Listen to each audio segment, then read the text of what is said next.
అర్జునుడు తను ఉండగా వెనక ఇన్ని దెబ్బలు తింటే తట్టుకోలేక పగ్గాలు విసిరి బారేసి ఒక్క దూకాడు కిందకి.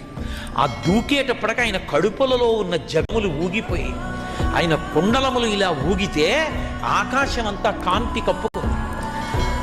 గబగబా చక్రం చేత్తో పట్టేసుకున్నాడు. పట్టనన్నవాడు పరిగెత్తుకుంటూ వెళ్ళిపోతున్నాడు భీష్ముడు రథం దగ్గరికి.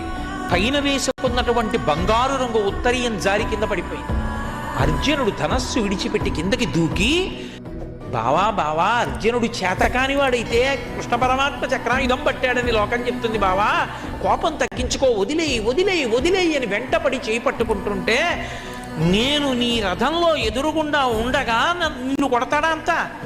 ఇవాళ కరికి లంఘించు సింహంబు కరణిమెరసి, ఏనుగు కుంభస్థలం మీదకి దూకి సింహం ఎలా తన పంజాతో కొట్టి ముత్యాలు చిందరవందర చేస్తుందో అలా నా చక్రధారలతో భీష్ముడి కుట్టుక కత్తిరిస్తా. ఏమను